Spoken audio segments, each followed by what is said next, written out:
डरावनी कॉल। जब मौत ने फोन किया, रात के 2 बजे का समय था। रवि अपने ऑफिस से घर लौट रहा था। काम की थकान उसके चेहरे पर साफ झलक रही थी। वो अपनी बाइक से सुनसान सड़क पर चला जा रहा था। सड़क पर दूर दूर तक कोई नहीं था, बस हल्की हल्की स्ट्रीट लाइट जल रही थी। तभी उसके मोबाइल की घंटी बजी। उसने जेब से फोन निकाला।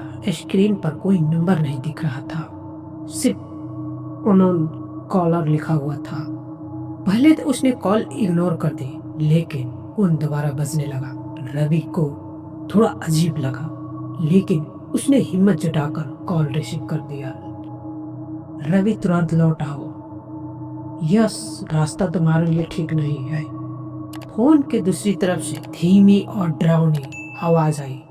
आवाज में अजीब सी कंपन थी, मानो कोई फुसफुसा रहा हो। रवि चौंक गया। उसने घबरा कर पूछा, तुम कौन हो? लेकिन दूसरी तरफ से सिर्फ सांसों की आवाज आ रही थी। अचानक कॉल कट हो गया। रवि को थोड़ा अजीब लगा, लेकिन उसने ज्यादा ध्यान नहीं दिया और अपनी बाइक आगे बढ़ा दी। वो मुश्किल से 500 मीटर आगे बढ़ा होगा कि अचानक सड़क के किनारे खड़ी एक औरत दिखी। उसने सफेद साड़ी पहनी हुई थी और उसके बाल खुले थे। रवि को यह सब बहुत अजीब लगने लगा, लेकिन उसने सोचा कि शायद कोई मदद मांगने के लिए खड़ा होगा। जैसे ही उसने बाइक की स्पीड कम की, औरत की आंखें सीधे, उसकी आंखें लाल चमक रही थी। रवि डर से कांप गया और तेजी से बाइक भगाने लगा। तभी उसका फोन फिर बजा। वही अननोन कॉलर। घबराहट में उसने फोन उठाया। रवि, मैंने कहा था ना, लौट जाओ, अब बहुत देर हो चुकी है। अब की बार आवाज और भी डरावनी थी।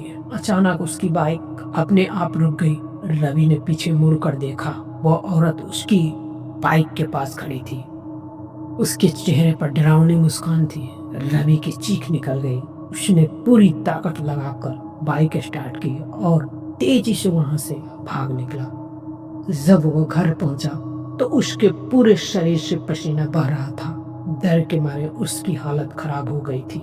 लेकिन सबसे अजीब बात यह थी कि जब उसने अपने मोबाइल की कॉल हिस्ट्री चेक की तो उसमें कोई अनजान नंबर का कॉल दर्ज नहीं था। उस रात के बाद से रवि कभी उस सड़क पर अकेले नहीं गया, लेकिन आज भी जब वह रात में बाइक चलाता है तो उसे लगता है कि फोन फिर बज जाएगा और कोई फिर कहेगा, रवि लौट आओ, लौट आओ।